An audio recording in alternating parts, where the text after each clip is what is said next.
Section 1 of the Art of Controversy. Preliminary. Logic and Dialectic. By the ancients, logic and dialectic were used as synonymous terms, although logisesthai, to think over, to consider, to calculate, and dialegesthai, to converse, are two very different things. The name dialectic was, as we are informed by Diogenes Laertius, first used by Plato, and in the Phaedrus, Sophist, Republic Book 7 and elsewhere, we find that by dialectic he means the regular employment of the reason, and skill in the practice of it. Aristotle also uses the word in this sense, but according to Laurentius Valla, he was the first to use logic too in a similar way. Footnote. He speaks of discerali logicae, that is, difficult points, protasis logicae, aporia logicae. End footnote. Dialectic, therefore, seems to be an older word than logic. Cicero and Quintilian use the words in the same general signification. Footnote. Cicero, in Lucullo, dialecticam inventam esse, veri et falsi quasi disceptatricum, Topica, chapter 2. Stoici enim judicandi vias diligenta persecuti sunt, eas scientia, quam dialecticam appellant. Quintilian, Book 2, 12. Itaci haec pars dialecticae sive illam disputatricum dicere malimus. And with him this latter word appears to be the Latin equivalent for dialectic. So far according to Petri Rami Dialectica, Ordinari Taliae Praelectionibus Illustra, 1569. End footnote. This use of the words and synonymous terms lasted through the Middle Ages into modern times, in fact until the present day. But more recently, and in particular by Kant, dialectic has often been employed in a bad sense, as meaning the art of sophistical controversy, and hence logic has been preferred as of the two the more innocent designation. Nevertheless, both originally meant the same thing, and in the last few years they have again been recognized as synonymous. It is a pity that the words have thus been used from of old, and that I am not quite at liberty to distinguish their meanings. Otherwise I should have preferred to define logic, from logos, word and reason, which are inseparable, as, quote, the science of the laws of thought, that is, of the method of reason, end quote, and dialectic, from dialegesthai, to converse, and every conversation communicates either facts or opinions, that is to say, it is historical or deliberative, as, quote, the art of disputation, end quote, in the modern sense of the word.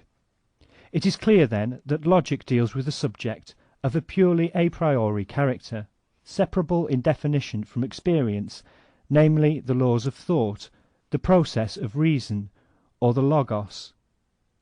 The laws, that is, which reason follows when it is left to itself and not hindered, as in the case of a solitary thought on the part of a rational being who is in no way misled. Dialectic, on the other hand, would treat of the intercourse between two rational beings who, because they are rational, ought to think in common, but who, as soon as they cease to agree, like two clocks keeping exactly the same time, create a disputation, or intellectual contest.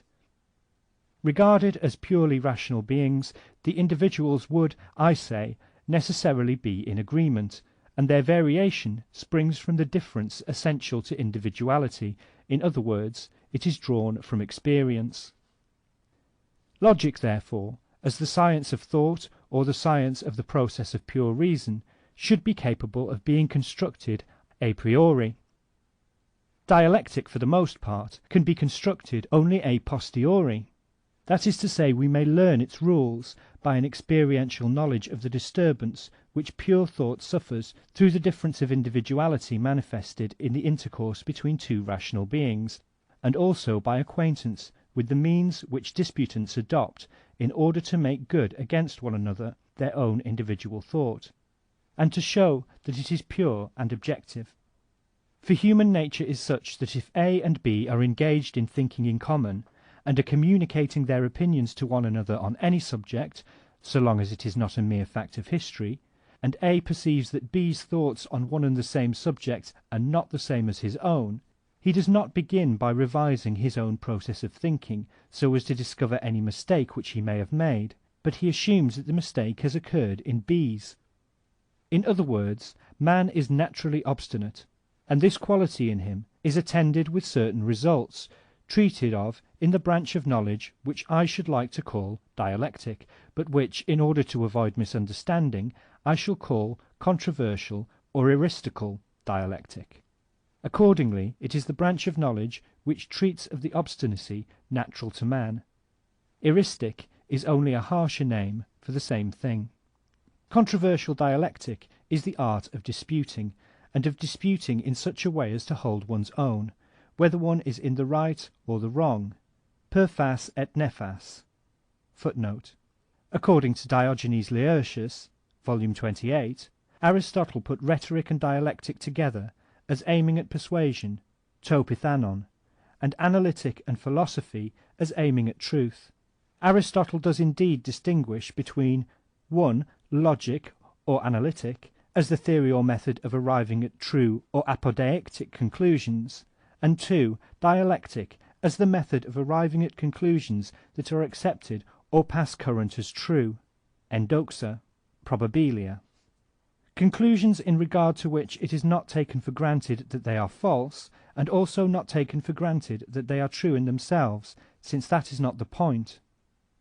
What is this but the art of being in the right, whether one has any reason for being so or not? In other words, the art of attaining the appearance of truth regardless of its substance. That is, then, as I put it above.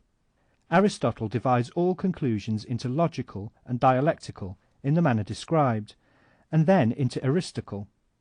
3. Eristic is the method by which the form of the conclusion is correct, but the premises, the materials from which it is drawn, are not true, but only appear to be true. Finally, 4. Sophistic is the method in which the form of the conclusion is false, although it seems correct. These three last properly belong to the art of controversial dialectic, as they have no objective truth in view, but only the appearance of it, and pay no regard to truth itself. That is to say, they aim at victory. Aristotle's book on Sophistic Conclusions was edited apart from the others, and at a later date. It was the last book of his dialectic. End footnote. A man may be objectively in the right, and nevertheless, in the eyes of bystanders, and sometimes in his own, he may come off worst. For example, I may advance a proof of some assertion, and my adversary may refute the proof, and thus appear to have refuted the assertion, for which there may nevertheless be other proofs.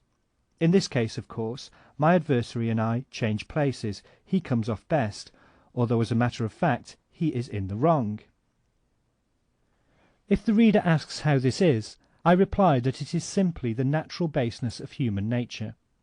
If human nature were not base, but thoroughly honourable, we should in every debate have no other aim than the discovery of truth.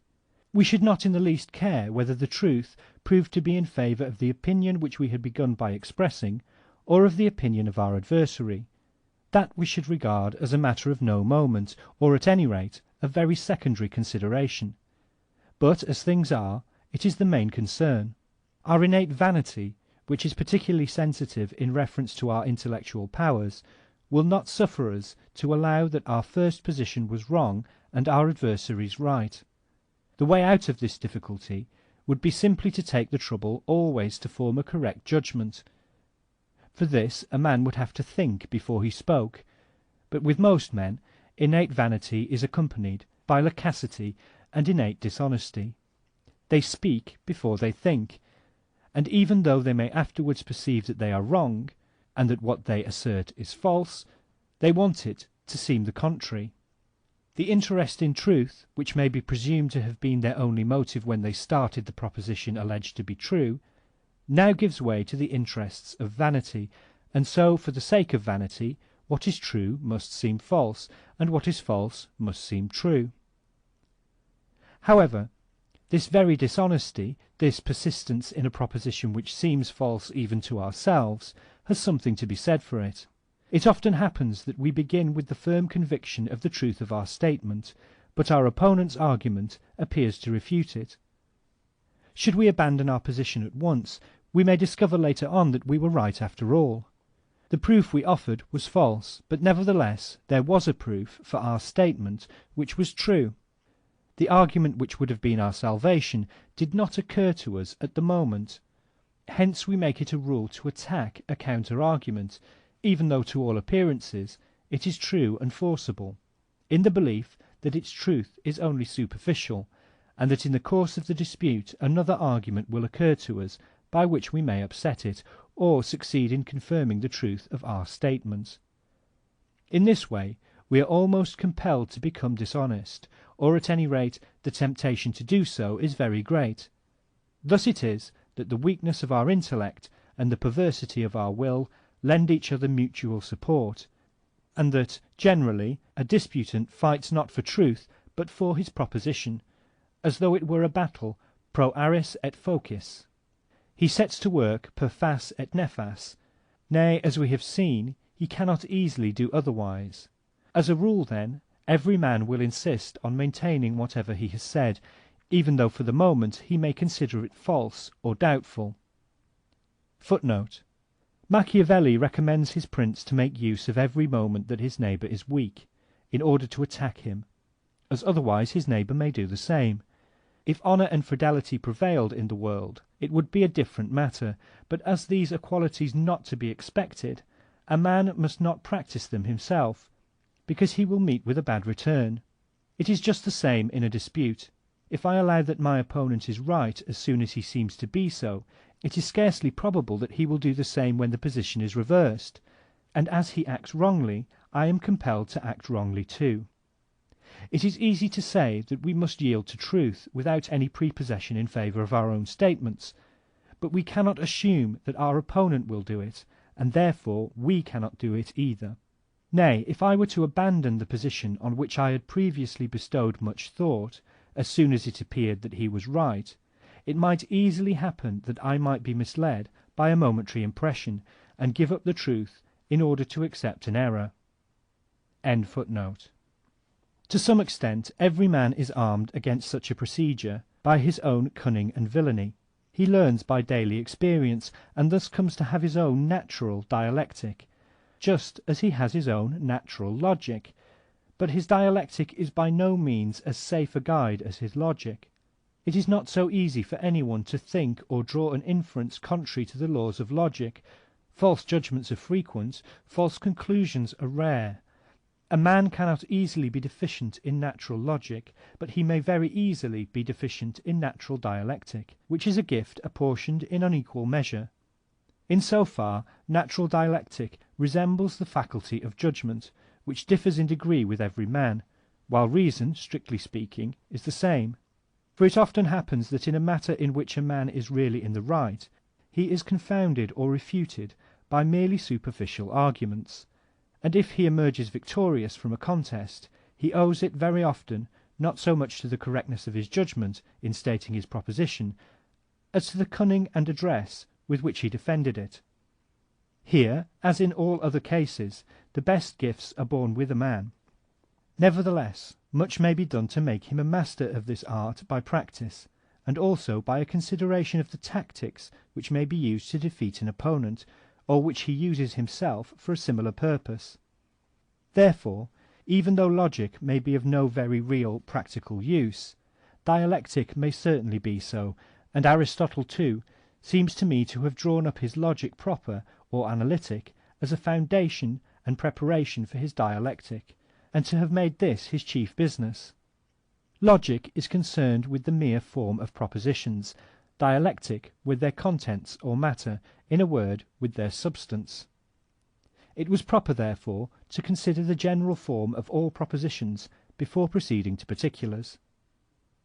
Aristotle does not define the object of dialectic as exactly as I have done it here, for while he allows that its principal object is disputation, he declares at the same time that it is also the discovery of truth. Footnote: Topica, Book 1, 2. End footnote. Again, he says later on that if from the philosophical point of view propositions are dealt with according to their truth, dialectic regards them according to their plausibility, or the measure in which they will win the approval and assent of others. Footnote: Topica, Book 1, 12. End footnote.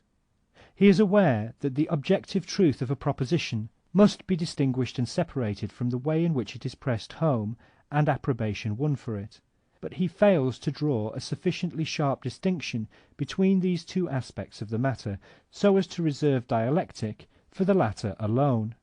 Footnote: On the other hand, in his book De Sophisticis Elenchis, he takes too much trouble to separate dialectic from sophistic and eristic, where the distinction is said to consist in this, that dialectical conclusions are true in their form and their contents, while sophistical and eristical conclusions are false. Eristic so far differs from sophistic, that while the master of eristic aims at mere victory, the sophist looks to the reputation, and with it the monetary rewards which he will gain. But whether a proposition is true in respect of its contents is far too uncertain a matter to form the foundation of the distinction in question, and it is a matter on which the disputant, least of all, can arrive at certainty. Nor is it disclosed in any very sure form, even by the result of the disputation. Therefore, when Aristotle speaks of dialectic, we must include in it sophistic, eristic, and peirastic, and define it as, quote, the art of getting the best of it in a dispute, end quote, in which unquestionably the safest plan is to be in the right to begin with. But this in itself is not enough in the existing disposition of mankind, and on the other hand, with the weakness of the human intellect, it is not altogether necessary. Other expedients are required, which, just because they are unnecessary to the attainment of objective truth, may also be used when a man is objectively in the wrong, and whether or not this is the case is hardly ever a matter of complete certainty. I am of opinion, therefore, that a sharper distinction should be drawn between dialectic and logic than Aristotle has given us, that to logic we should assign objective truth as far as is merely formal, and that dialectic should be confined to the art of gaining one's point, and contrarily, that sophistic and eristic should not be distinguished from dialectic in Aristotle's fashion, since the difference which he draws rests on objective and material truth, and in regard to what this is, we cannot attain any clear certainty before discussion, but we are compelled, with Pilate, to ask, what is truth? For truth is in the depths. En butho hai haletheia, a saying of Democritus, Diogenes Laertius 972. Two men often engage in a warm dispute, and then return to their homes, each of the other's opinion, which he has exchanged for his own. It is easy to say that in every dispute we should have no other aim than the advancement of truth, but before dispute no one knows where it is, and through his opponent's arguments and his own a man is misled. End footnote. The rules which he often gives for dialectic contain some of those which properly belong to logic, and hence it appears to me that he has not provided a clear solution of the problem. We must always keep the subject of one branch of knowledge quite distinct from that of any other. To form a clear idea of the province of dialectic, we must pay no attention to objective truth, which is an affair of logic.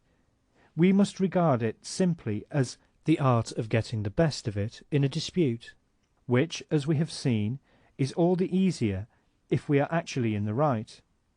In itself, dialectic has nothing to do but show how a man may defend himself against attacks of every kind, and especially against dishonest attacks, and in the same fashion how he may attack another man's statement without contradicting himself, or generally without being defeated. The discovery of objective truth must be separated from the art of winning acceptance for propositions, for objective truth is an entirely different matter. It is the business of sound judgment, reflection, and experience, for which there is no special art. Such, then, is the aim of dialectic. It has been defined as the logic of appearance, but the definition is a wrong one, as in that case it could only be used to repel false propositions. But even when a man has the right on his side, he needs dialectic in order to defend and maintain it. He must know what the dishonest tricks are, in order to meet them. Nay, he must often make use of them himself, so as to beat the enemy with his own weapons. Accordingly, in a dialectical contest, we must put objective truth aside, or rather we must regard it as an accidental circumstance, and look only to the defense of our own position and the refutation of our opponents. In following out the rules to this end, no respect should be paid to objective truth, because we usually do not know where the truth lies. As I have said, a man often does not himself know whether he is in the right or not. He often believes it and is mistaken. Both sides often believe it. Truth is in the depths. At the beginning of a contest, each man believes as a rule that right is on his side. In the course of it, both become doubtful, and the truth is not determined or confirmed until the close. Dialectic, then, need have nothing to do with truth, as little as the fencing master considers who is in the right when a dispute leads to a duel. Thrust and parry is the whole business. Dialectic is the art of intellectual fencing, and it is only when we so regard it that we can erect it into a branch of knowledge. For if we take purely objective truth as our aim, we are reduced to mere logic. If we take the maintenance of false propositions, it is mere sophistic.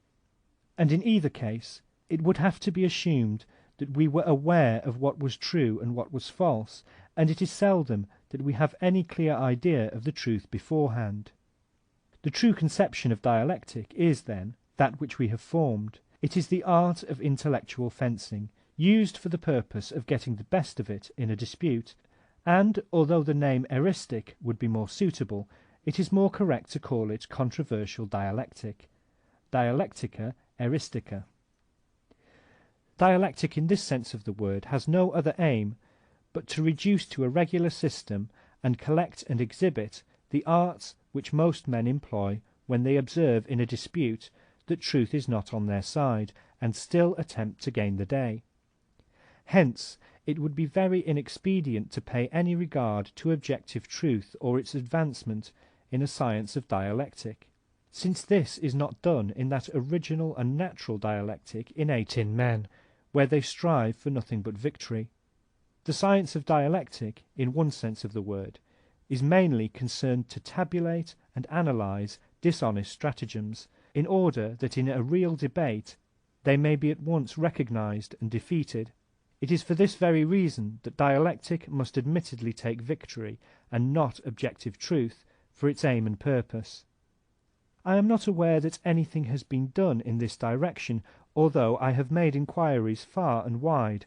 Footnote: Diogenes Laertes tells us that among the numerous writings on rhetoric by Theophrastus, all of which have been lost, there was one entitled Agonisticon teis peri toas eristicus gogos theorias. That would have been just what we want. End footnote. It is therefore an uncultivated soil. To accomplish our purpose we must draw from our experience. We must observe how in the debates which often arise in our intercourse with our fellow men, this or that stratagem is employed by one side or the other. By finding out the common elements in tricks repeated in different forms, we shall be enabled to exhibit certain general stratagems which may be advantageous, as well for our own use as for frustrating others if they use them. What follows is to be regarded as a first attempt. End of section 1.